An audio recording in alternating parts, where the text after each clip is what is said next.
Chapter 5. There's an octopus in my backyard. The first day of the search is unsuccessful. Palladino's crew scours the entirety of the wooded area behind the house without finding so much as a trace of the liberated lump.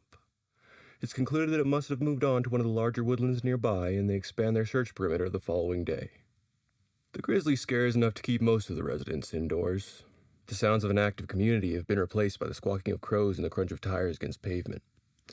Halloween is coming up on the calendar, and both the police and animal control are drowning calls from citizens demanding that the animal be caught and the curfew dissolved. On top of that are the endless cries of wolf by the bored and agitated, insisting that they've seen the bear that doesn't exist. On the morning of the third day, Chief Isaacs overhears an officer laughing out loud on the phone. This is unprofessional, to say the least, and she approaches the desk to listen. "I don't think an octopus is any danger to your cats, ma'am," the officer says. "Feel free to call again once you've taken your medication." He's about to hang up when the chief snatches the phone out of his hand. "An octopus, you say?" she asks. "Can you describe it for me?" The officer looks at Isaacs like she's got a shoe on her head. "Right," says the chief, taking down notes on a sticky pad. "How big?" Scribble. "Uh-huh." Scribble. "And where did you say you're calling from?" Scribble, scribble.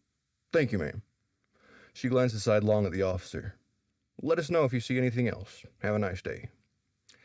She hangs up the phone and runs to her office. According to the lady, the octopus was 4 feet in diameter and accompanied by a smaller octopus the size of a raccoon. Palladino's in the field, and she calls him immediately to redirect a search, praying in spite of herself that the woman really is crazy. Larry arrives at the address with his team 40 minutes later. They're decked out in full tactical gear and armed with rifles. Many of the officers question such extreme measures for dealing with a simple grizzly bear, but as team leader he's allowed not to answer questions. The chief arrives a few minutes after Larry, and the two of them approach the woman's door and knock. There's no answer for several minutes, so Larry rings the doorbell. Still no answer. He checks his phone for the woman's number and dials. They can hear the phone ringing inside the house, followed by breaking glass. Larry checks the door to find it locked and motions for one of his beefier men to come kick it down. Inside, the house is quiet. If there was any kind of struggle, it seems to be over now.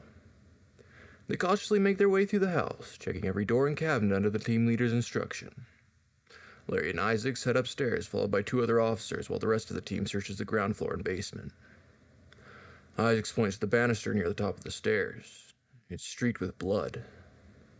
They continue to explore the rooms of the upper level, finding nothing. No cats, no lady, no octopus. The team regroups in the foyer to discuss how to move forward. "The door to the backyard is smashed," says a female officer. "We checked the yard, but there's nothing out there."